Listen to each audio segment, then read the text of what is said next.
আসসালামু আলাইকুম ওয়া রাহমাতুল্লাহি ওয়া বারাকাতুহু। 1 মিনিট মাদ্রাসা ইউটিউব চ্যানেলে সম্মানিত দিনী ভাই বোনেরা, আশা করছি আল্লাহ তাআলার অশেষ রহমতে ভালো আছেন, সুস্থ আছেন। আলহামদুলিল্লাহ, পবিত্র শাওয়াল মাস চলছে। এই মাসে অবশ্যই চেষ্টা করবেন অন্তত কিছুদিন রোজা রাখার, অন্তত 6টি রোজা রাখার চেষ্টা করবেন। এবং যেহেতু রোজার জন্য আপনারা সাহারির সময় উঠবেন, সেই সময়টিতে উঠে অর্থাৎ তাহাজ্জুদের নামাজ আদায় করবেন 2 রাকাত হলেও। তারপরে একটি ছোট্ট জিকির সকলেরই জানা, এই জিকিরটি কম করে নিয়ম করে হলেও অন্তত একবার পাঠ করে আল্লাহ তাআলার কাছে দোয়া করবেন। আল্লাহ তাআলার আরশ পর্যন্ত কেঁপে উঠবে এই জিকিরের মাধ্যমে, যতক্ষণ না পর্যন্ত আপনার দোয়া কবুল হচ্ছে। তাই অনুরোধ করছি, অবশ্যই আমলটি করে আল্লাহ তাআলার কাছে আপনার মনের যত নেক চাওয়া পাওয়াগুলো আছে সেগুলো তুলে ধরবেন। রব্বুল আলামিন ইনশাআল্লাহ আপনার দোয়া কবুল করবেন। মনোযোগ দিয়ে ভিডিওটি সম্পূর্ণ দেখার অনুরোধ করছি। রহমতের প্রহর বা সময় বলতে রাতের শেষ তৃতীয়াংশকে বোঝায়। ওলি আউলিয়ারা এই সময়কে ইবাদত বন্দেগীর উত্তম সময় হিসেবে বেছে নিতেন। আর এই সময় নবী করিম সাল্লাল্লাহু আলাইহি ওয়াসাল্লাম ও সাহাবারা নফল নামাজ, কোরআন তেলাওয়াত, জিকির, আজকার এবং মুরাকাবা করতেন। এছাড়াও হযরত রাসূলুল্লাহ পাক সাল্লাল্লাহু আলাইহি ওয়াসাল্লাম প্রায় সারা রাতই আল্লাহ তাআলার দরবারে নামাজ, কান্নাকাটি ও নফল ইবাদতে মশগুল থাকতেন। তিনি শেষ রাতে বিভিন্ন নফল ইবাদত শেষে কিছুক্ষণ ঘুমাতেন, তারপর উঠে ফজরের সালাত আদায় করতেন। আর রহমতের সময়ই হলো রাত 3টা থেকে ফজরের আগ পর্যন্ত, কারণ এই সময় প্রকৃতি থাকে নীরব, পরিবার পরিজনও থাকেন ঘুমিয়ে, জাগতিক কোনো কাজকর্মের তাড়া থাকে না।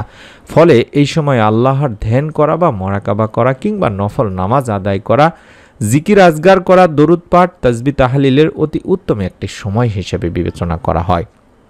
আর এই গভীর রাতের ইবাদতগুলো এতটাই মন দিয়ে করা যায় যে এতে সাধনা অর্থাৎ সাধকরা সাধনার সোপান অতিক্রমের উৎকৃষ্ট সুযোগ পান। অর্থাৎ এই সময় অত্যন্ত মনোযোগ দিয়ে ইবাদত করা যায়, বাড়তি কোনো চিন্তা বা কোনো ধরনের পেরেশানি থাকে না। তাই অনুরোধ করছি, আপনারা চেষ্টা করবেন রাতের এই শেষ তৃতীয়াংশে ইবাদত করার জন্যে।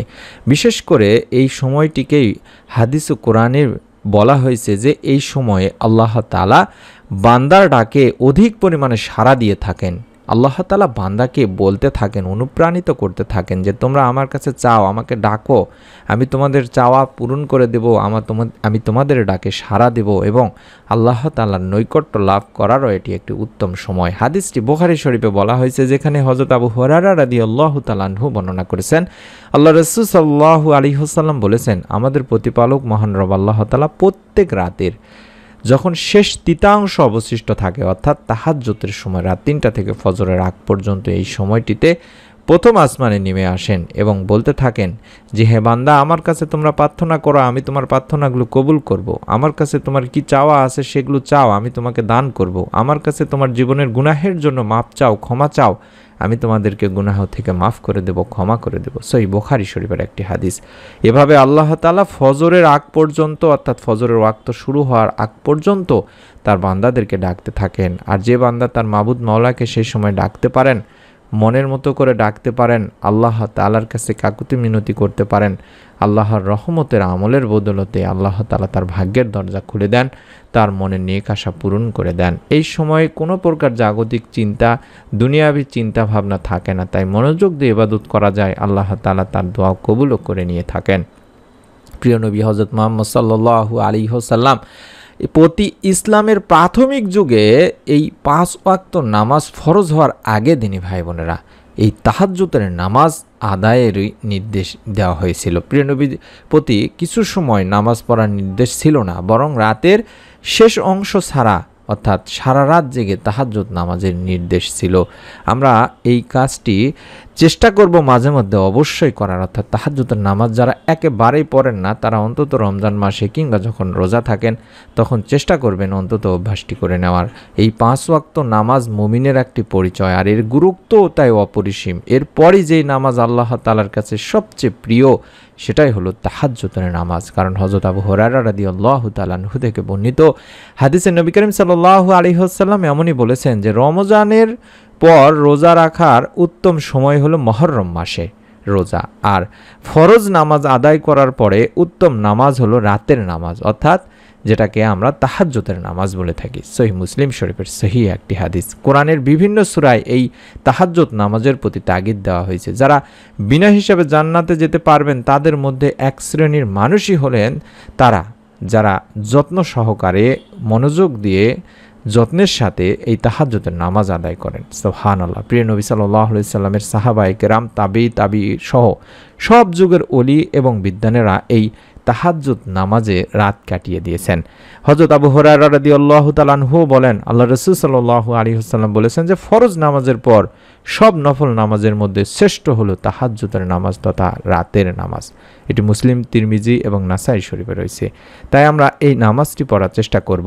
এই নামাজটি নিয়ে গুরুত্বপূর্ণ কয়েকটি কথা বলছি, যেমন কখন আদায় করবেন, সময় নিয়ে এবং কত রাকাত আদায় করবেন। এই নামাজটি এশার নামাজ আদায় করার পর থেকে শুরু করে সুবহে সাদিক অর্থাৎ ফজরের ওয়াক্ত হওয়ার আগ পর্যন্ত আপনারা এই সালাতুল লাইল বা তাহাজ্জুদের নামাজ পড়তে পারবেন।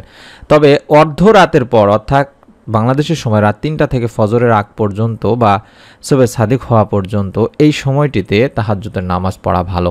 শেষ রাতে তাহাজ্জুদ নামাজ আদায় করা হলো সর্বোত্তম। আর তাহাজ্জুদ নামাজ আপনি 2 রাকাত থেকে শুরু করে 12 রাকাত পর্যন্ত পড়তে পারবেন, এটি বর্ণনায় পাওয়া যায়। তবে সর্বনিম্ন আপনি 2 রাকাত পড়তে পারবেন এবং সর্বোচ্চ 12 রাকাত।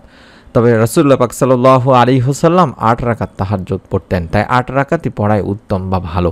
তবে এটা পড়া যে আবশ্যক বা অবশ্যই পড়তে হবে এমন না। সম্ভব হলে আপনি 12 রাকাতও আদায় করতে পারেন, তবে 8 রাকাত আদায় করা উত্তম। সম্ভব না হলে 4 রাকাতও পড়তে পারেন। যদি তাও সম্ভব না হয় আপনি চাইলে 2 রাকাত নামাজও অর্থাৎ 2 রাকাত হলেও তাহাজ্জুদ নামাজ আদায় করতে পারবেন, এটাও ভালো। তবে তাহাজ্জুদ নামাজের কোনো কাজা নেই যে আপনি পড়তে পারেননি পরে পড়বেন তাহাজ্জুদের নামাজ, এরকম কোনো ইয়ে নেই। আপনি না পড়তে পারলে কোনো সমস্যা নেই, গুনাহ নেই।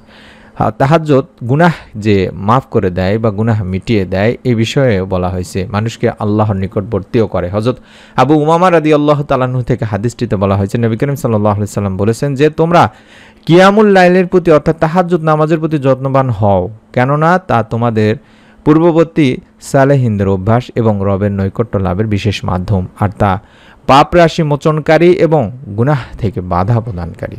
জামে তিরমিজি শরীফের একটি হাদিস। তাহাজ্জুদের মাধ্যমে বান্দা আল্লাহর সন্তুষ্টি অর্জন এবং নৈকট্য লাভ করে থাকে।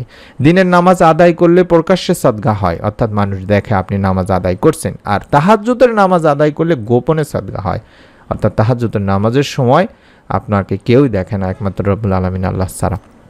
তাহাজ্জুদের নামাজ বান্দাকে শয়তানের কুমন্ত্রণা থেকে মুক্ত রাখতেও সক্ষম করে। এছাড়া শত্রুর ক্ষতি থেকে রক্ষা পাওয়ার জন্য তাহাজ্জুদের নামাজের গুরুত্ব রয়েছে। তাহাজ্জুদ নামাজে আল্লাহ রাসূল সাল্লাল্লাহু আলাইহি সাল্লামের সুন্নতের অনুসরণ তো হয়, এতে আত্মারও উন্নয়ন হয়, দুনিয়া আখিরাতে আল্লাহ তাআলা সফলতা দিয়ে থাকেন। এই তাহাজ্জুদের নামাজ পড়ব আমরা অবশ্যই পবিত্র শাওয়াল মাসে। চেষ্টা করব অন্তত 2-4 দিন বা 6টি দিন রোজা রাখবো। এই 6 দিনে অন্তত চেষ্টা করবেন যখন সাহারির সময় উঠবেন, কিংবা যদি রাত জেগে থাকেন বা কখনো রাত ঘুম ভেঙে যায় তাহলে উঠে ওযু করে সুন্দর করে 2 রাকাত কম করে হলো তাহাজ্জুদের নামাজ আদায় করে একটি ছোট্ট জিকির পড়বেন। সেই জিকিরটি হলো লা ইলাহা ইল্লাল্লাহ, শুধুমাত্র লা ইলাহা ইল্লাল্লাহ বেশি বেশি করে পড়বেন। এটা হচ্ছে ঈমানের 70টি শাখার মধ্যে অন্যতম, সুবহানাল্লাহ, যার কারণে এই কালেমায় জিকিরে রয়েছে গুরুত্বপূর্ণ ফজিলত। লা ইলাহা ইল্লাল্লাহর জিকিরের গুরুত্বপূর্ণ ফজিলতের কয়েকটি হাদিস আমি তুলে ধরছি, তাহলে বুঝতে পারবেন যে কতটা গুরুত্বপূর্ণ। হযরত জাবির ইবনে আব্দুল্লাহ রাদিয়াল্লাহু তাআলা আনহু থেকে বর্ণিত, রাসূলুল্লাহ সাল্লাল্লাহু আলাইহি সাল্লাম বলেছেন, সর্বোত্তম জিকির হচ্ছে লা ইলাহা ইল্লাল্লাহ এবং সর্বোত্তম দোয়া হলো আলহামদুলিল্লাহ। আশা করছি আপনারা অবশ্যই এই দুটি আমলকে আঁকড়ে ধরার চেষ্টা করবেন। অর্থাৎ যত জিকির আছে তার মধ্যে সর্বোত্তম সবচেয়ে উত্তম জিকির হচ্ছে লা ইলাহা ইল্লাল্লাহ। কেউ যদি শুধুমাত্র লা ইলাহা ইল্লাল্লাহ সারাদিন পড়ে আল্লাহ তাআলার কাছে সর্বোত্তম জিকির হিসেবে সে সওয়াব পাবে। এবং সর্বোত্তম দোয়া, আমরা যত দোয়া করি সমস্ত দোয়ার মধ্যে সর্বোত্তম বা শ্রেষ্ঠ দোয়া হলো শুধুমাত্র আলহামদুলিল্লাহ বলা, সুখে দুঃখে বিপদে আপদে সব সময়। তিরমিজি, ইবনে মাজাহ, নাসাই, ইবনে হিব্বান, এছাড়া আরও বিভিন্ন হাদিসে রয়েছে এই আমলটির কথা। তাছাড়া হযরত মুয়াজ রাদিয়াল্লাহু তাআলা আনহু থেকে বর্ণিত, রাসূলুল্লাহ সাল্লাল্লাহু আলাইহি সাল্লাম বলেছেন, যে ব্যক্তি খালেস অন্তরে নেক নিয়তে একনিষ্ঠতার সঙ্গে শুধুমাত্র লা ইলাহা ইল্লাল্লাহ বলবে সে জান্নাতে প্রবেশ করবে। মুসনাদ আহমদ। সুবহানাল্লাহ। হজরত ইদবান বিন মালিক রাদিয়াল্লাহু তাআলা আনহু থেকেও বর্ণিত আছে, রাসূল পাক সাল্লাল্লাহু আলাইহি ওয়াসাল্লাম বলেছেন, যে ব্যক্তি একমাত্র আল্লাহকে সন্তুষ্ট করার জন্য বলবে লা ইলাহা ইল্লাল্লাহ, কঠিন কিয়ামতের দিন সে এমনভাবে উপস্থিত হবে যে তার উপর জাহান্নাম হারাম হয়ে গেছে।